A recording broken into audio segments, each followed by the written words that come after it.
আরিফ ভাই, welcome to Sami studio. এখানে যারা আসে তারা কিন্তু কোয়েশ্চেনের শিকার হয়। সোশ্যাল লাইফ বলেন, অন্যান্য জিনিস বলেন, সবকিছু মিলে আমরা কোয়েশ্চেন করি। তো আপনি কি প্রস্তুত আছেন কিনা? ইয়েস ইয়েস, আমি প্রস্তুত। তো আমার প্রথম কোয়েশ্চেন হচ্ছে, আপনার দেখা সব থেকে সুন্দরী টিকটকার কে?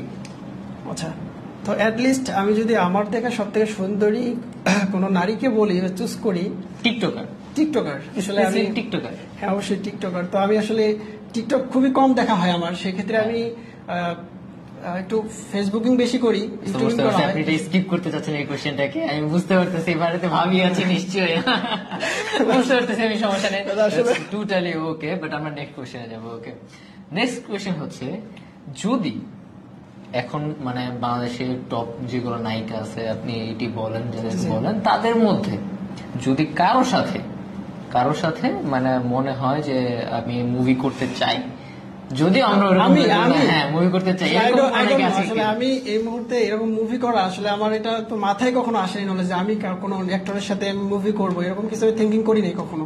তো এটা আমার দ্বারা যায় না হয়তো বা কখনো এটা। আচ্ছা, আমরা ইদানিং দেখতেছি যে আপনি মডেলিং করতেছেন, এটা ওইটা মডেলিং করতেছেন না, আসলে মানে মিডিয়ার সাথে কানেক্টেড হচ্ছেন আর কি। জি জি, আসলে আমার কোয়েশ্চেন শেষ করতে দিই। আমরা মিডিয়ার সাথে আপনি আছেন, আপনি এজ মডেল হিসেবে কিভাবে আসলেন আর কি একদম থেকে? যে আমার এখানে আসা মূলত হচ্ছে একটা বড় ভাইয়ের হাত ছিল অনেকদিন, অনেক প্রায় 3-4 বছর আগে থেকে তার সাথে আমার কন্ট্যাক্ট হয়, ফোনে কথা হয়।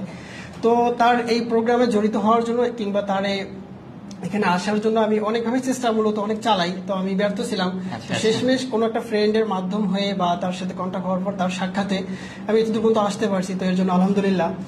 আর মূলত যদি এটাকে আসার পর আমি হচ্ছে নিজের লাইফে এটা বেস্ট মনে করি, তাহলে এর জন্য মনে করবো আমার ছোটবেলা থেকে ইচ্ছে ছিল যে এরকম আমি অনলাইনে বা মডেলিং এ এটা আসবো, আমরা বুঝতে পারছি। ওকে, আমরা নেক্সট কোশ্চেনে যাব। নেক্সট কোশ্চেন হচ্ছে যে মানে এটা একটু মানে টুইস্টি কোশ্চেন আর কি। জি জি জি, মেয়েরা কেন তাদের বয়স বলে না? আসলে এটা সামিউল ভাই, এটা যদি আপনি বলেন তো মেয়েদের এটা এটিটিউডে লাগে হয়তো বা। তো আমার দেখা আপনি বলেন, আমি সেদিন কতদিনে একটা সিনিয়র আপুর সাথে কথা বলছি, তো উনি আমাকে বললো যে উনি 50+ ওনার বয়স, তিনি আমার কাছে বলতেছে 30। তো আসলে তার সাথে ফেসবুকে ফ্রেন্ডশিপ হয়, তো সেক্ষেত্রে ওনার সাথে আমার কন্টিনিউ একটা ফ্রেন্ডশিপ থাকে। কোন পর্যায়ে আমি জেনে যাই উনি আমার থেকে অনেক সিনিয়র পারসন আর কি। তো বিষয়টা উনি আমার কাছে লুকাচ্ছেন, উইয়ার্ড লাগে তাই না? সুগার মামি হইতে পারতো। আমি আপনাকে কোশ্চেনটা ছুড়ে মারছি, আপনি কি মনে করেন কেন মেয়েরা আসলে তাদের এই সামি স্টুডিওতে কেউ কোয়েশ্চেন আমাকে করে না, আমি কোয়েশ্চেন করি, সেটা অ্যান্সার দেয় ভাই, সেটা অ্যান্সার দেয়। ওকে, এখানে আমাকে কোয়েশ্চেন করা যাবে না।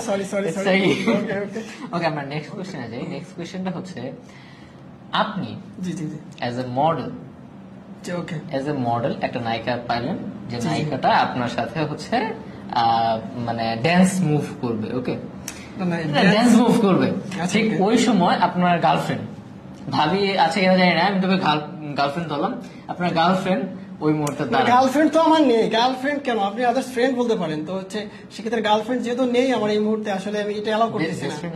বেস্ট ফ্রেন্ড না, বেস্ট ফ্রেন্ড মানে এই মুহূর্তে ফ্রেন্ডের তালিকায় গার্লফ্রেন্ড, ওয়াইফ যেটাই বলেন না কেন, সব থেকে আমি দূর এড়িয়ে আছি, সব থেকে আর কি লাইফের দিকে বেশি ফোকাস। হ্যাঁ অবশ্যই, আমি আমার হচ্ছে লাইফে মানে আমার স্কিল ডেভেলপের মানে আমি এটা বেশি ফোকাস দিচ্ছি আর কি, যে ওকে নিজেকে এগিয়ে নেওয়ার জন্য আর কি অনেক ফোকাস দিচ্ছি। টাইমটা আমি মূলত হচ্ছে